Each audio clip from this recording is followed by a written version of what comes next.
Thing is, until you can erase 3 Februaries, shut up.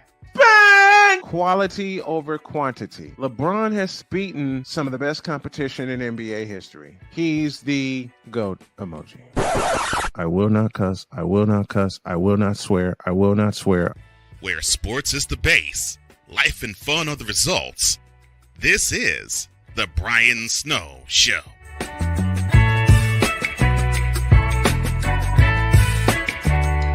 You damn betcha! Good afternoon, everyone, and welcome to this edition of the Brian Snow Show. Time to wrap up this week in style. Time to get you ready for your sports weekend in style. And to do that, we're going to do a few of these. These are called Brian's Bet Slips. And yes, I'm getting back into predicting sports gambling and all that kind of stuff. Let's start in Philadelphia. Celtics and Sixers, Game 3. That series is tied at 1. That's a 7:30 tip. Celtics are favored by 2.5. Go ahead and lay it. I believe they're going to wipe out Philadelphia. Over under 215. You may as well lay that too. Like I said, I believe the Celtics are going to wipe out Philadelphia. Nuggets and Suns, Game 3. Nuggets lead that series 2-0. Suns are favored by 4. Take that and take the Nuggets. They're going to wipe out Phoenix in the Valley of the Sun. Over under is 225. I'm going over, way over on that.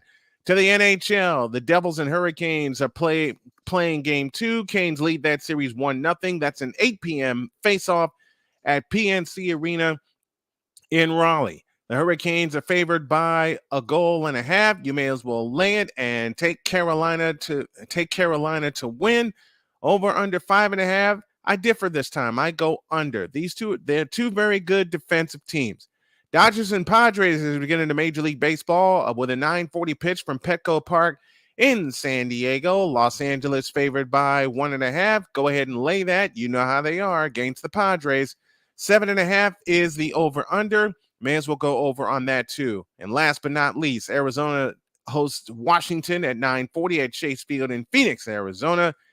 Arizona's favored by 1.5. Go ahead and take that and take Washington for the straight up win. Over under is 9. I'm going to say over. When these two teams get together, some strange things happen. When I say strange, I mean just that. That's that for this rapid fire edition of Brian's Bet Slips. And now my very special guest, Patriots historian and a good friend of mine, Bob Hyldburg, joins me this afternoon. How are you, my friend? Great to have you. Nice to be here again. How you doing, Brian? I'm good, man. I'm good. All right, there's one story you got to tell for me, and you did it on the morning show, and I want you to tell the folks again about the great flush at Sullivan Stadium. I got to hear that one again. That's one of my favorite stories that you told. So in 1971, the Patriots need a stadium.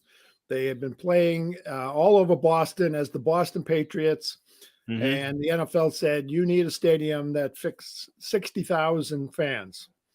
So they find this remote area in Foxborough, halfway between Providence and Boston, had the land to park 30,000 cars, and the Patriots didn't have any money. So they were actually the first team to name their stadium after a product, and it was called Schaefer Stadium.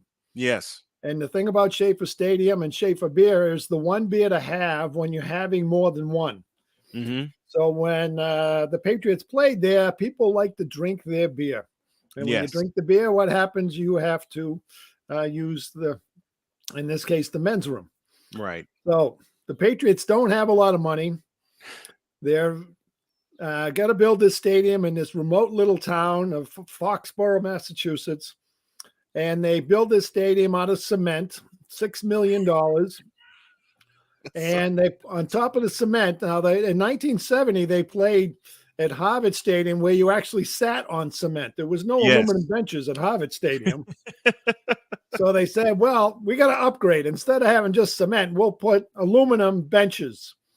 And if you were a big guy back then, you sat on two seats because there was like a little number there, 38, 39, 40. And if you were a little guy, you kind of sat on somebody's lap, or you sat in the aisle.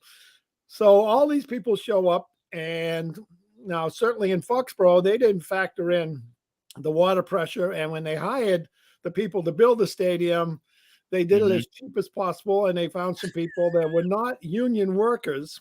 Oh no! To come in and do the work. So you got union plumbers and you got non-union plumbers, and if you ever been in a union and know anyone that's been in a union, they take that very seriously. Yes, they do. So the union guy said, "Well, they're going to have to hire us back, so we're going to sabotage the pipes. We're going to elevate the urinals. Some of the pipes, make them smaller than they should be." And the first exhibition game they had in August of 71, they have all kind of problems. They don't have enough water pressure. The pipes are too small. The urinals are too high. Flooding, overflow, you name it. So the town of Foxborough, 30,000 people, they are excited to have a professional football team there. But, when you leave the stadium and you're walking in 2 ounces or 3 or 4 inches of, well, for lack of a word, sewer, people weren't happy with that. So back then there was 6 weeks of exhibition games. So, well, we're going to give you guys a month to fix this because the real season starts in September. This is with Jim Plunkett, the number 1 draft pick, and everyone's all hyped about this new draft pick and a new team. In 1970, they win 2 games. So they're like, that's a new beginning and a new place. Yeah. But now they got to figure out the plumbing problem in a month.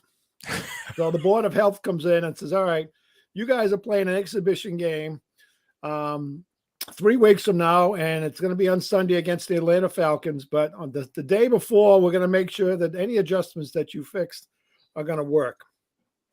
So there was about 100 people that were all over the stadium. Anyone that knew anyone about the stadium, reporters, politicians, friends of friends of friends. And they had this bullhorn that they blew off, and they said, at 1:00, everyone went to a urinal and turned on all the sinks, and there was people turning on this and flushing. And, 100 people as compared to 30 or 40,000. Right. So they called it the big flush, and everyone ran around flushing all the toilets, making sure everything worked. And the Board of Health went around. All right, nothing leaked. Everything's good. They called the Atlanta Falcons, who were on the plane in Atlanta. Should we come up or not come up?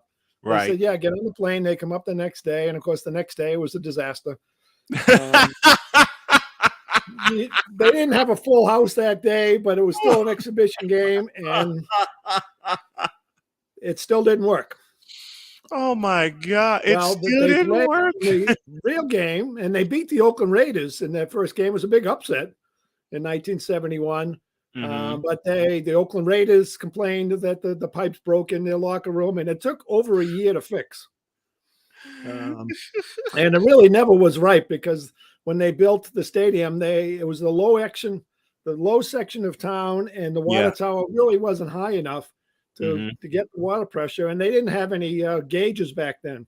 Yeah. So the Patriots would have people run out at halftime and see where the water was during the games and try to fill it up for the halftime flush during the games. And that was a big thing.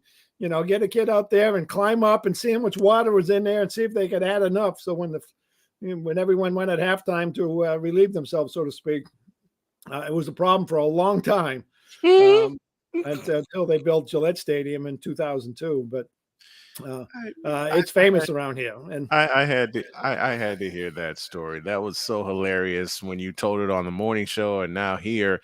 Man, it's a wonderful to have you. Bob Hyldburg joining me, author of Total Patriots. Tell us how that project and book came to be.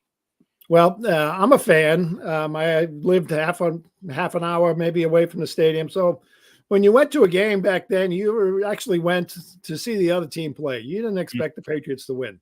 Yes. So I went to see Joe Namath and Roger Staubach and Fran Tarkington, Roman Gabriel, and all those kind of guys, and then Montana. And so if the Patriots won, I mean, Steve Brogan threw a long pass to Stanley Morgan. Yep. In the 70s, we had a couple good, decent teams there. And we probably had the best team in the league in 76 with Mike Haynes and Russ Francis, but, they ended up losing that game. So they were heroes of mine, the Russ Francis and the Mike Haynes and guys like that. So during the offseason, they would do autograph signings, and I'd be in line and trying to get their autographs and just to meet them. And I'd be standing next to someone and it's like, are you excited to get Stanley Morgan's autograph? And they're like, who's Stanley Morgan? And it's like, that's the guy you look up there. And there were people in line just like, I just want to get his autograph. I'll figure it out later. And they had no idea, but he had scored a touchdown the day before. So I would put together the bio of all these players that would come in town or do autographs. Yeah. I eventually became known as Bob the Stat Man. I would have their bio of all the guys that were playing, and I'd hand them out to the people in the crowd. And I knew the guys that were doing the autograph signings. And over a period of years, I'd call radio stations and answer all kind of trivia questions because I would be looking up all these obscure stats. And finally, radio stations said, you can't call anymore because you're winning too many prizes. And they put a ban on it. You can only win prizes every 3 months or every 6 months. And, I was getting ski tickets and weekends away and Elizabeth Grady facials. And I had my wife call one time and the answer was Troy Brown. And she says, I like to answer, the trivia question. She says, the answer is Troy Brown. And the guy says, oh, you're a big fan. She says, I know nothing about football. I just want to win the Elizabeth Grady. And my wife said, don't ever put me on the spot ever again of calling a radio station because they want to know how long do you know Tom Brown, and what do you think about Tom Brady? And she's, I have no idea about any of that stuff. I just wanted to win. But so eventually I collected all this stuff, met all these players, interviewed them, and Nick Cafato of the Boston Globe, he wrote a book when they first won the championship, The Impossible Team. And he says, anytime you're ready, and put all this stuff together. I have a company in Chicago, Triumph Books, that's interested. Just summarize it. And it ended up being 800 pages and 50 years of history of stats, stories, trivia, pictures. The Globe got involved. We sold 10,000 books. I got people all over the world that have a copy of it. It was a huge hit. It's still in the Patriots Hall of Fame behind glass. It was just an amazing thing that happened, but it was just 20 years of collecting information and just having it in my own notes, before the internet. This was in the 90s when I started it. And when I would interview players or media people are like, why are you writing a book about the Patriots? They stink. They're lousy. They had 3 good years in 35 years. They won one playoff game in the 60s. They didn't win any playoff games in the 70s. Right. In the 80s, they went on a little run for the jambalaya and then got crushed by the Bears. I mean, so we've had 4 good teams in 40 years. And then Bledsoe shows up in Parcells. And by that time, I'm about 5 years into it. And then they win 3 Super Bowls. And I'm like, everyone says, get the book done. And I says, man, I don't have every block punt yet. I don't have every double lateral. I don't have any. I don't have them all yet. I'm trying to collect them all, and eventually I did. And the book came out after the 2008-2009 season. How long did it take you to get all So this? it was just a hobby for a long time, and then it was like, I bet. I better up the ante to get this book out. How long did it take you to get all this information? Oh, geez, you have no idea. I'm guessing I put about 1,000 hours a year for about 15 years. So about 15,000 hours of microfilm, looking at notes, interviewing players, reviewing game reports, video. I would call the Patriots on Tuesdays and Wednesdays, their off day, and say, can I come in and access all your files? And they said, you got to be here when we get here. And they would get there at 7:30 in the morning. Yeah. So I would get there at 7:30 in the morning, have 6 or 7 sandwiches, and be there till 8 or 9 o'clock at night, and just have access to anything I wanted. You want that? You want this? All right, we'll get this, we'll get that. And I'd just be in rooms listening to the games, watching the games, the video, going through all their notes, and just this little corner room. And they're like, why are you doing this? I don't know. It's fun. One of my favorite play-by-play voices, the late, great Gil Santos. Did you ever have a chance to meet him? Oh, hundreds of times. Yes. He was one of the first guys that really introduced me to a lot of people. Nice.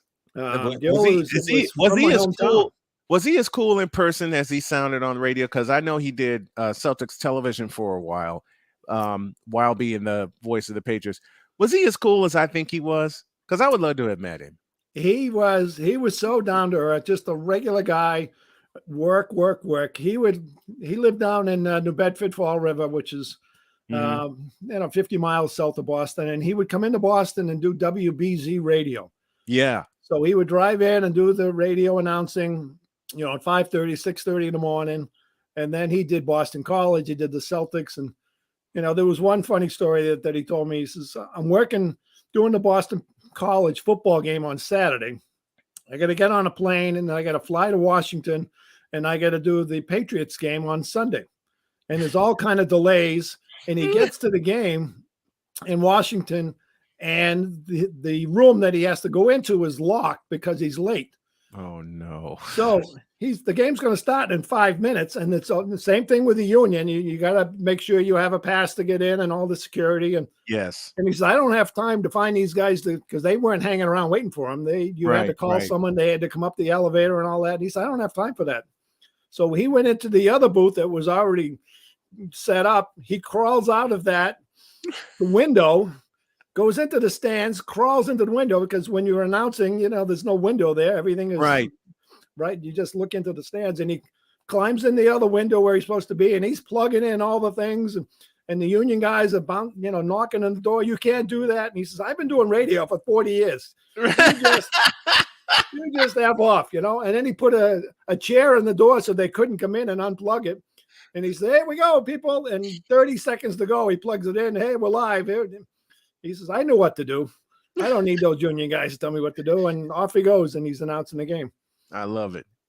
I love it. I had a story like that when my friend Mark and I were doing Roosevelt University baseball in Crestwood, Illinois.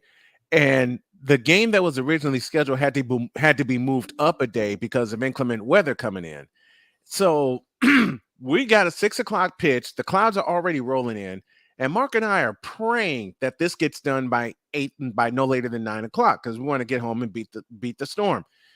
Yeah, 10 innings later, they shut all the lights off, and we had like 3 blind mice. We had to find our way out of the stadium. They shut the elevator off, so we couldn't use the elevator to come downstairs from the booth. We had to come down the stairs. Hopefully, I didn't trip, because people who know me, I am 6'5" and I wear a size 15. So my feet have been giving me problems since my teenage years. Sure. So we had to finally get to the platform. I'm like, all right, we're ready to get out of here. We don't see any ambient light at Standard Bank Stadium. All the ambient light was across the street. Right. So Mark finds a way, bless his heart, to get around this couch and around this table, because they're setting up for the Windy City Thunderbolt season while Roosevelt was playing there. Mark gets around this couch, and before he could say, watch out for the couch, splat, I fall right on it. And then I get up. He says, "Watch for the table." And as soon as I turn around, pow! Right in the table. I said, "Mark, you're not making this easy." Finally got out. Finally see the light, and everybody is running to their cars because we feel the storm coming, and we're Right. getting ready to get the hell out of there so we can go home. Man, I thought I'd never have an adventure like what Gil Santos went through. I didn't have to crawl through windows. I didn't have to crawl through any broadcast windows. Right. But another time, Mark and I were, like I said, we were covering Roosevelt, and we were in Joliet, Illinois, and they're getting ready for their baseball season. Roosevelt's playing St. Francis in a doubleheader. First game was scheduled to be 9 innings. Second game scheduled to be 7 innings for the first, 9 for the second. Yeah, right. About the 12th inning, we're still tied. About the 12th inning, we hear this squeak behind us. Someone was squeegeeing the window, and all we hear, Oh, and we turn around. What the hell is that? We see the guy that was doing it heard us, and we were picking on him. He heard us, and he was cracking up laughing. So he waited until we went to a break. He comes down. Can I finish the window? Man, you got 90 seconds. Because that's all we can that's all we can allow. We got 90 seconds. We're in extra innings. He finished, he did part of the window. He saw us get back on the air, and he waited until the first game was over. Then he finished squeegeeing all the windows in between the games. Nice guy. But there have been some broadcast adventures that folks have told me and that I have experienced. Yeah. So I know what Gil went through. I didn't have to physically go through it, but doggone, I know what he went through. And he's like, "Yep, you guys are out. I'm locking you guys out. I got it." Yes. He's like, "Look, I know it." And that's one of those times, like you said, you just look, I know what I'm doing. Okay. Yep. I got this. So the other crazy story about Schaefer Stadium, the one beer you have to have when you're having more than one, is they're playing the Cincinnati Bengals. And if they win the game in 1985, they make the playoffs. They make the playoffs. Yes. So the guy has a fourth down run. Robert Weathers has a 4th down and 2, and he runs it for a touchdown. We ended up by winning by 11 points, and the fans go nuts. Now, back then, if you were a security guard at this cement stadium, you were probably making like $9 an hour or something. Yes. And you didn't care about anything. You were just, there was people, doing anything and everything you can imagine. And well, we win the game and everyone charges the field. So there's 30, 40,000 people on the field, and there's about 20 security guards. And like, I'm not touching this. We're not touching this. No. Do what you got to do. So now they climb onto the goalposts. Oh, no. And they're swinging back and forth, and they break one of the goalposts. And now they're like, what do we do with this now? Right. So they carry it out of the stadium. Can you imagine a 30-foot, 40 people carrying this metal bar out of the, I mean, they wouldn't allow even you on the field. And now they got this guy carrying it through the seats and out the back and onto the street next. They're still carrying it on Route 1, which is the major highway there. And they get out of the stadium, and now like, now what do we do with it? So what's the first thing to do? Let's put it in a metal garbage can. Oh, Lord. So they put it in the metal garbage can. Of course, when you do that, now it's elevated and it's horizontal, and it hits the power lines, and sparks fly everywhere.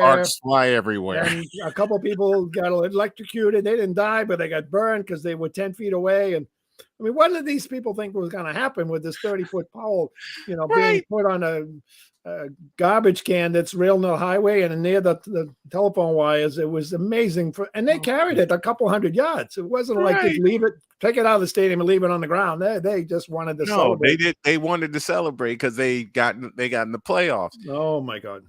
Craziest celebration I've been a part of was 2004, Ohio State at Northwestern. Yep. And I'm a fan, but I was also covering Northwestern that year. And Ohio State was the 6th ranked team in the country. And there were bets all over the place. Oh, Ohio State's going to drill Northwestern. And I opened my big mouth and I said, we're going to beat these guys, and we're going to beat them by 6. Wow. And this big Ohio State crowd looked at me, what? You Ohio actually State. think Northwestern can beat Ohio State? I not only think it, I know it. And a young lady called me and said, I will make you a bet. All right, lay it on me. If Northwestern wins, I will buy you dinner. If Ohio State wins, you got to buy me dinner. All right, be prepared to buy me dinner.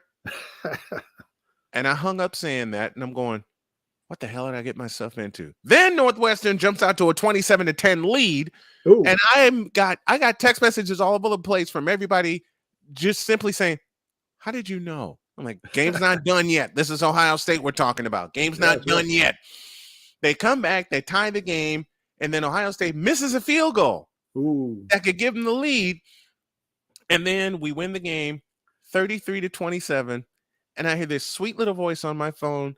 Well, it appears I must owe a dinner. Like, I told you. Was I scared? Yes. Especially when they came all the way back and tied it at 27. No.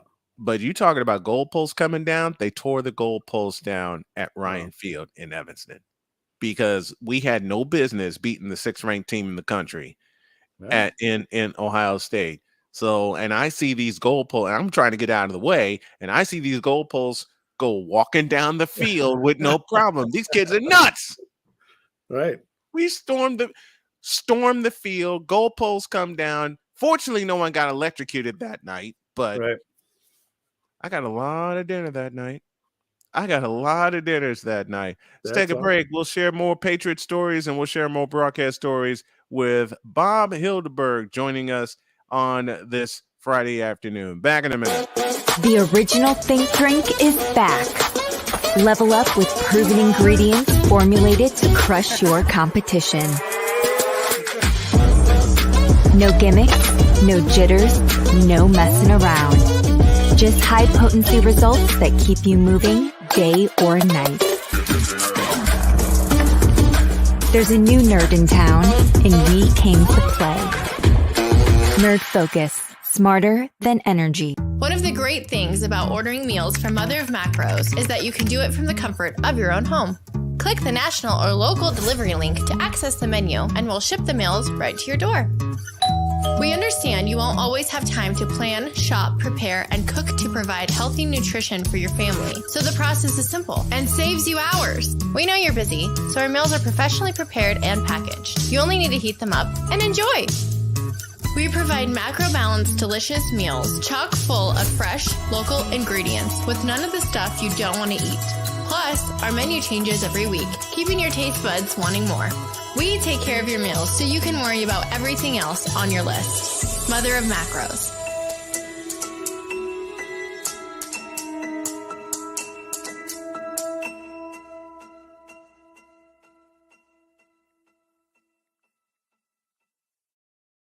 This planet has been great to me. It's given me gifts that I can't even explain. It's given me adventures and memories I'll never forget.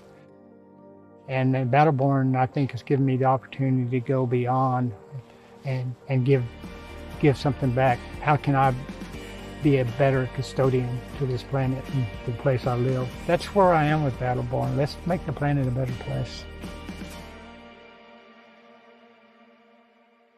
Here's an important message from the Diabetes Solution Center. Do you like pricking your fingers to test your blood sugar levels? No one does, but it's important to maintain your health. And now, by wearing a small remote device called a continuous glucose monitor, or CGM, you don't need to prick your fingers anymore. It's easy to use and helps you make more accurate diabetes treatment decisions. If you are testing your blood sugar 3 or more times daily, injecting insulin, or using an insulin pump, call the Diabetes Solution Center right now. And if you have Medicare or most major insurance coverage, you may be able to get a new CGM at little to no out-of-pocket cost. Shipping is free, and we'll even bill your insurance company for you. If you are testing your blood sugar 3 or more times daily, injecting insulin, or using an insulin pump, call the Diabetes Solution Center right now to learn how to end the painful finger sticks and get your own continuous glucose monitor, or CGM, at little to no out-of-pocket cost. I'm in another lane, I'm a different breed. I'm everything you can never be. I'm next level. Next level. Thursday nights are wrestling night on CSTV. Tune in every Thursday night at 7 p.m. Pacific to see all the amazing Next Level Pro Wrestling stars on Thursday Night Throwdown on CSTVNow.com and the CSTV app on your Roku device. Where sports is the base, life and fun are the results. This is The Brian Snow Show.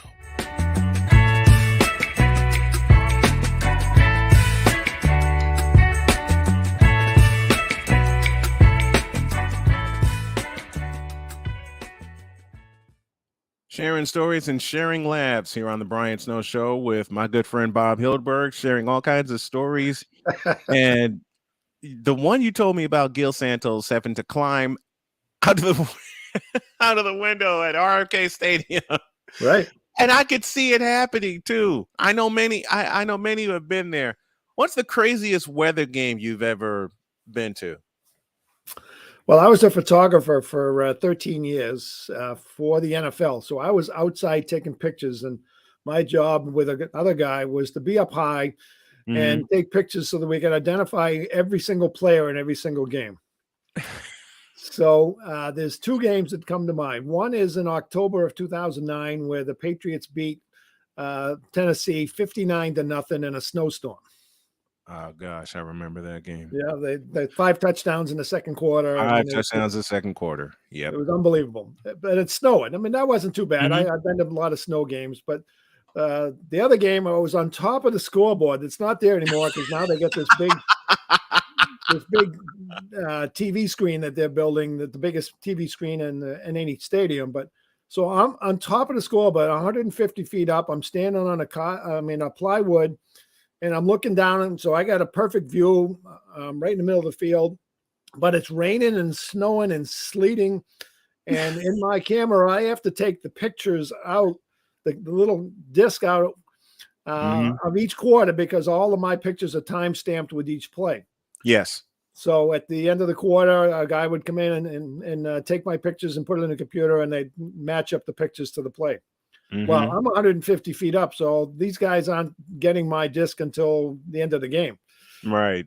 So, but at the end of the first quarter, I have to take the disc out of this Canon camera, and it's about 25 degrees, and it's sleeting and it's snowing, and I got gloves on, so I can't get the disc out. So I have to take the gloves off to get this little disc out and put another one in.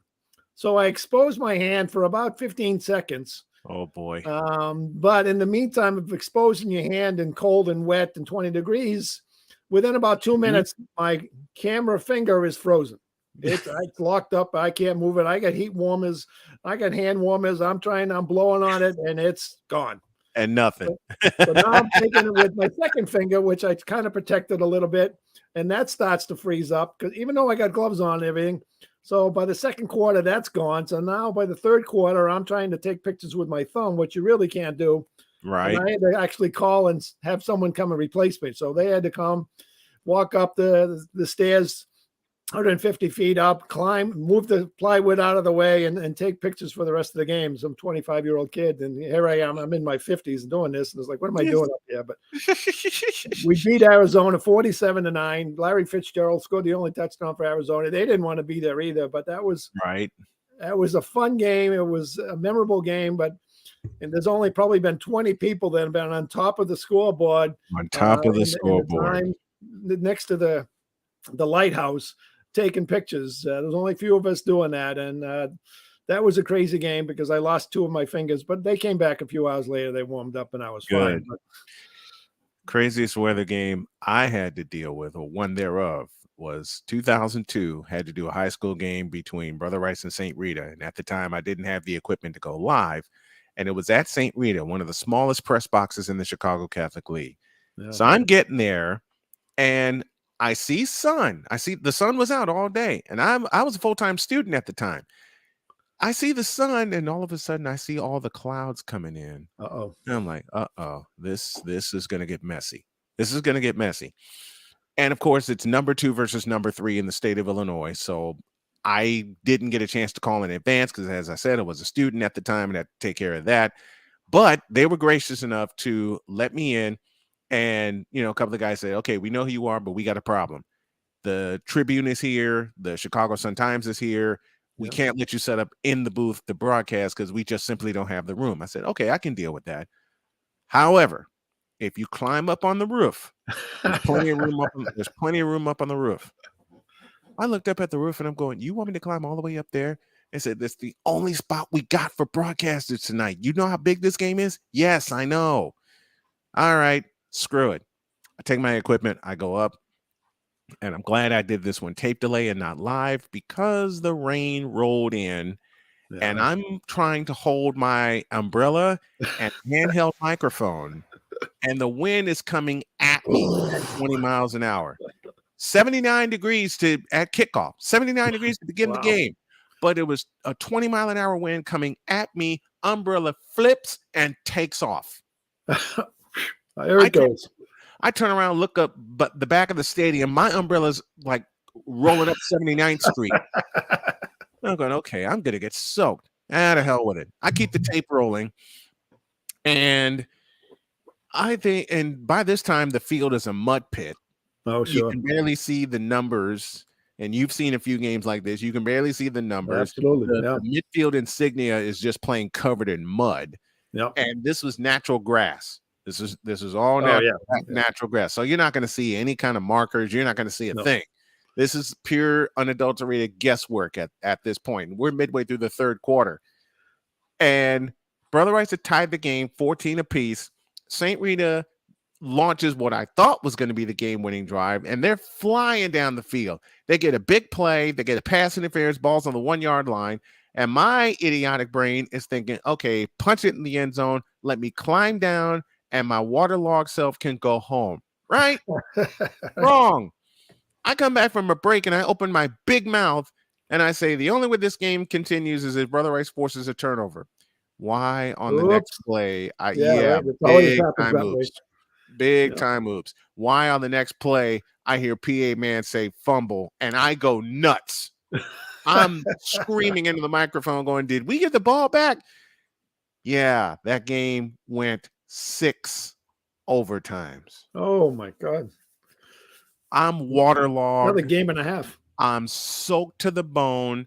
My shoes are gone. My shoes are ruined. Yeah, right. I got to walk in these things. My shoes are ruined. And it was one of the greatest games I ever broadcast. Wound up being 51-48 St. Rita after 6 overtimes. I had to take my equipment. I had to make sure that the recorder that I used didn't get any water on it. Because if it did, I lost my tape. And if I lost my tape, I lost a historic game. Right. Everything was protected. And I climbed downstairs and I'm hearing the swoosh in my shoes every time I move down a rung on the ladder. And one of my best friends, Tim Maher, saw me and he says, how bad was it up there? I said, do you not see the water dripping from my shirt? He's cracking up. He's cracking up laughing. He gave me a hug. He said, go home, get dry, and just get ready for next week. I said, I plan to, because I had a decision if I was going to cover Brother Rice on the road, if I was going to cover St. Rita at home. I had the choice. You know, some of the parents actually heard me up in the booth, and I also had a trench coat. So I'm in my coat. My coat's the only thing dry at this point. Sure. And I walk through the crowd, and anybody who's been to a Chicago Catholic League game knows there is a tailgate before the game, and there's a tailgate after the game, no matter who wins. Okay? These folks know how to throw a party. There were some Brother Rice parents. There were some St. Rita parents, and the parking lot was full. I got to wade through the parking lot, get to the bus stop. Yeah, I wade through the parking lot. A couple of parents stopped me and said, we heard you. You did a great call. And I said, thanks. And they go, can we give you anything to help on your ride home? Food and beer. 3 plates in my hand, 4 beers in my pockets. There you go. Perfect. Okay, I'm going to enjoy this night. There you go. I got home a little before 11. No, check that. A little before midnight. I finally climb upstairs. I put the food down. I get a shower. I get changed. I didn't even look at the food. First thing I did was crack one of the beers. I got to hell with this. I'm going to celebrate. Cracked open the beer and drank it. My dad peeks in and he says, Not a bad reward. And he walks out. All right, Dad, I'm in. Like, okay, I'm good now. I'm Passed good. out and didn't move for 2 days. Well, the other crazy game, I wasn't at this game, but it's called the Snowball or the Snow Brush game. It wasn't the Raiders game, but it was in 1982. And they're playing a game against the Miami Dolphins at Schaefer Stadium. Now, Schaefer Stadium had AstroTurf. So Yes. what happened is that it rained and then it froze and then it snowed. And then during the game, it snowed. So they didn't have a chance on Saturday or Sunday to get rid of the 2 inches of ice that's underneath the snow. So Right. everyone was going back and forth, and you'd gain 2 yards and you'd slip out of bounds, and they were slipping and slide, and no one scored. A couple times they tried to kick a field goal. The kicker ended up right on his rear end because when he planted his foot, he lost it. He came out from under him. That's it. So there's no score, 0-0, and then the Patriots move down and they get in field goal range for about a 35-yard field goal. And in the meantime, they got this guy, Mark Henderson, who was on work parole from a prison. And he's on probation. So his job was to take this snow brush that was about 20 years old and go across the field every 10 yards, and in between the timeouts, go quickly so the people know where the 10-yard line and the 20 and the 30-yard line. So we'd have a chance maybe to do one and then turn around and come back between the timeouts. Well, Steve Grogan, the quarterback of the Patriots, realizes that, our kicker, John Smith, has already fallen twice, and he's had his field goals blocked. Instead of going across the 30-yard line, how about if you go about halfway across the field and then kind of veer off a little bit and kind of put the snow brush around the 37-yard line where he plants his foot? So he's going across, and then all of a sudden you see this little loop, and he's in the 37-yard line, and everyone's, what's he doing on the 30? And then he makes this loop, and he finishes it. Don Schuler's on the other side. He's going crazy. He's going nuts. He can't do that. He's going nuts. Well, they plant the ball. He kicks the field goal, and the Patriots win 3-0. That was the only score of the game. That was only because they was able to break up the ice that was on the 37-yard line with this snow brush, and the guy becomes a hero. And he's the Mark Henderson, John Smith. 35 years later, they brought him back, and he's the hero's delight. He was part of the guy that. And 2 months later, he gets out of prison and he becomes a model citizen and becomes famous for did he ever making that little adjustment. And the next year they changed the rules. Don Shula was on the rule committee. No more doing that. No more altering the field during snowstorms and stuff. But we got away with it. So we've been cheating since 1982. So did he ever work for the Patriots again after that? No, he was gone 2 months later. But that was the only time they really needed him. And the other part of that story is when he had this old snow brush that someone just kind of brought from their house, and it broke down as he was trying to get it off the field at the end of the game. And he's trying to push it out of the way. And the Patriots say, don't talk to any reporters. Just get this out of the way. Go back to jail. And by the time that it stalled out because it was still snowing and the spark plugs got wet, all the reporters went over to him and started to ask him all these questions. So now he's going to be late to report back to prison, which is about 15 miles from where the stadium. He's complaining and says, man, I have to be back in jail at 6:00 and it's 5:30. There's no way. So the coach of the Patriots, Ron Meyer, actually had to call the prison and say, we understand that Mark Henderson is supposed to be back by 6, but he's still at the stadium and he's going to be late. So by the time he got back to the prison, he was a hero. And all the news that he reports late to back to prison, but of course they saw it on the news that he was the star. So of a 3-0 behind to that story, of a 3-0 game. I remember useless game with 25,000 people there, but I remember watching parts of that on NBC when they were presenting like bonus coverage of that game, and I saw him make that loop. And my whole family looked and said, wait, can he do that? And Dad and I are scrambling, thinking, okay, is this in the rules? Can he actually get away with this? Yeah, he got away with it. But then that was that. Never again. Never again. So I think the best story I have is from 1970. You ever saw the movie Rudy, right? Yes. Well, there's a scene in the restaurant where they point out that this guy is in the corner of the restaurant, and his name was Bob Gladio. Now, Bob Gladio played in a game against Michigan State where they tied Michigan State, and Notre Dame went on to win the championship in 1966. They're playing Michigan State, Bubba Smith. So because Notre Dame didn't lose, they tied. They ended up winning the championship. So he was a big hero of Notre Dame. He comes to the Patriots as a special teamer, and he plays in 1969. And in 1970, he's the last guy cut on the team. So he's 24 years old. Yeah. He doesn't know it, but his friends hear it on the news that he got cut. And it's opening day of 1970 against Dolphins again and against Shula. And this is Shula's first game as the head coach of the Miami Dolphins. So Bob Gladio is all upset that he's like, man, I got friends here. It's Harvard Stadium. It's opening day. It's the Dolphins. So he goes on a 3-day drinking binge. And Friday night he's drinking. Saturday he doesn't sleep at all. Sunday he's got friends there. He's hanging out in the parking lot. He's drinking beer. He's having some wine. He's having some other stuff. Yeah. It was maybe legal now, but not illegal. It was illegal then. Right. And he talks himself into the stadium.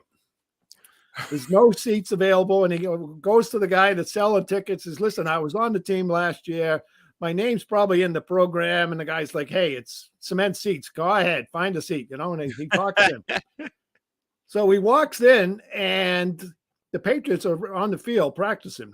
And he's like, man, I haven't slept for 2 days. I am high as a kite and drunk, and I just want to watch the game. And as he's going in the stadium, and the stands are right on top of the field. So he said, I don't want any of the coaches to see me in this state. So he starts bending down and kind of going underneath the stadium, and he hears his name over the intercom. Oh, and it's the owner of the team. And they said, we just cut a player in the locker room, and we have to replace him. And if anyone knows how to get a Bob Gladio, he lives in the area. If he's in the stands, we'd like to have him come to the locker room. And he's like, did I just hear my name? They didn't want me 2 days ago, and now they want me 10 minutes. And now they want me. Holy moly. He goes downstairs and says, hey, we'll give you $1,000 bonus. Put on your uniform. Get out there. The game starts in about 10 minutes. And he's like, man, I am in no shape to play in this game. I'm 25. I'm still an athlete, but I can't even see.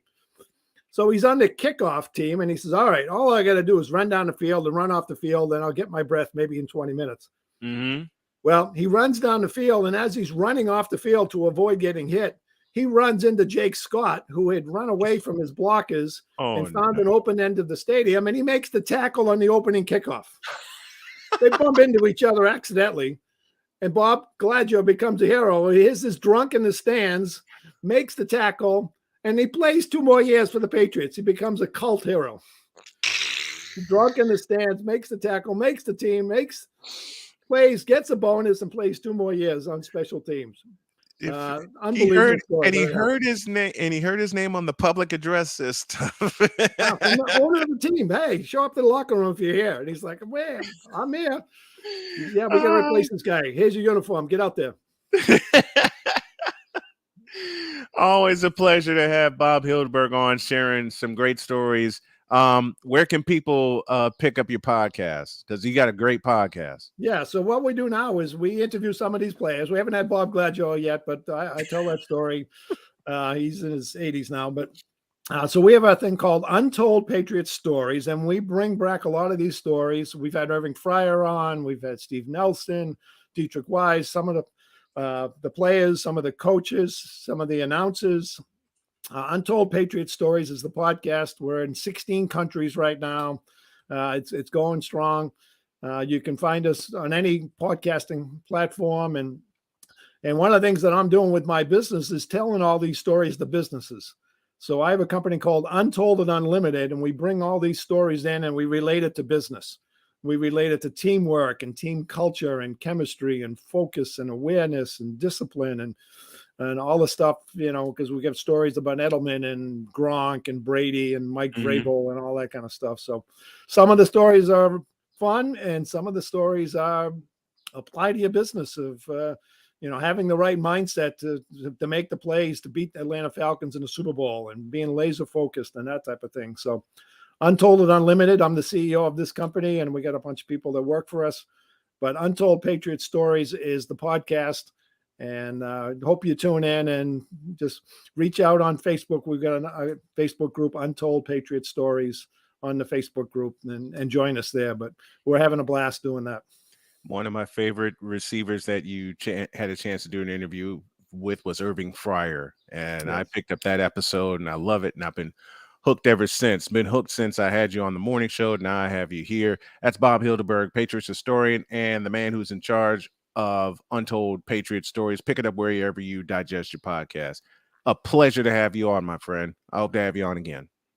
That was the blast. I mean, it goes by so fast. So many great stories. So I appreciate you allowing me to share these historical stories that really happened. Yes. Yes. Thank you, People can Bob. relate. Thank you, brother. Thank you. All right. Man, do you know how much fun that was? Just to have him on. Let's take one more break and we'll wrap it up after this.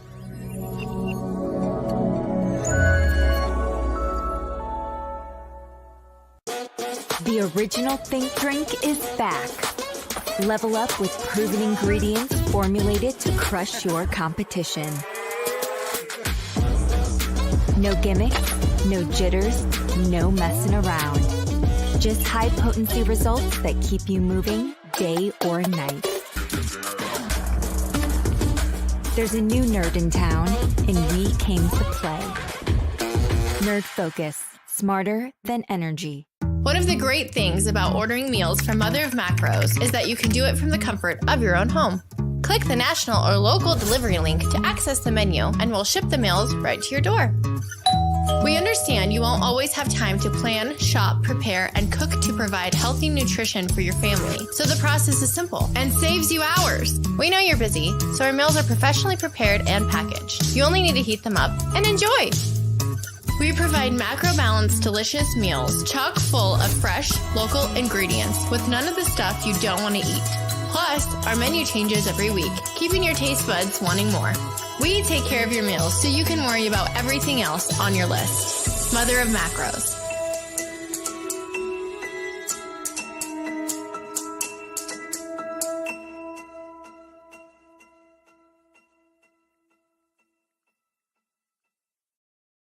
This planet has been great to me. It's given me gifts that I can't even explain. It's given me adventures and memories I'll never forget. And Battleborn, I think, has given me the opportunity to go beyond and give something back. How can I be a better custodian to this planet and the place I live? That's where I am with Battleborn. Let's make the planet a better place.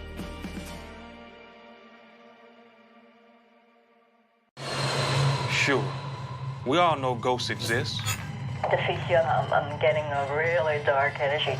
But if you trying to hunt them, there's one simple rule you gotta follow. What the hell was that? Guys, hurry up and get the hell out of there.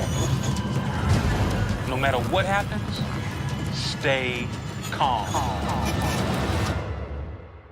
Oh, Jesus! Oh, my God! Oh, hell no! Hey, Matt, what's up? Okay, that's a balloon. It looked like it was a demon. Wow.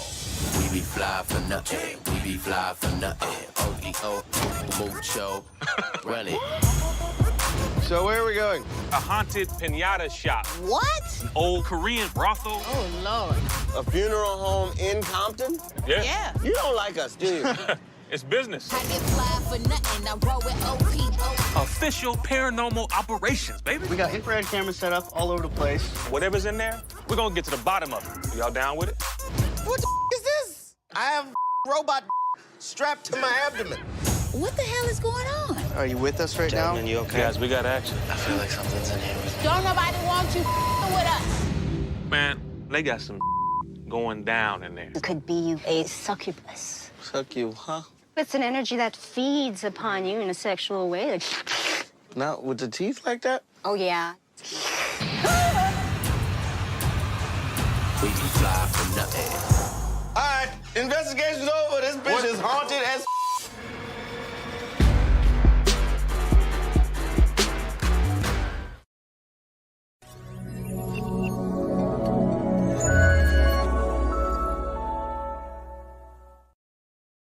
Hey, y'all, Snowman here. Catch me, Cole Johnson, Wise El Jefe, and the usual cast of characters as we bring it to you every Monday through Friday at 8 a.m. Eastern. It's called Snowman in the Morning with Cole Johnson, and it's right here on CSTV and CSTVnow.com. Join us, won't you? This has been a day for potential disaster, but it has not been. I was supposed to be in Indianapolis today, but the day got started late because I found that sweet spot in bed and I wound up snoring out loud.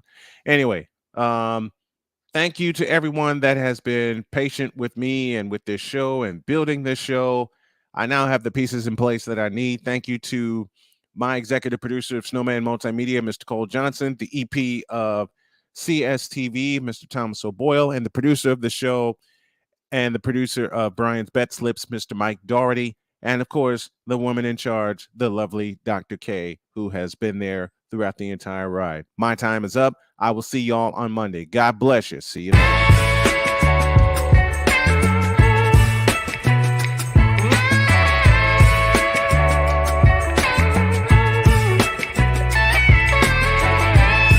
Thank you for tuning into The Brian Snow Show, where sports is the base, life and fun are the results.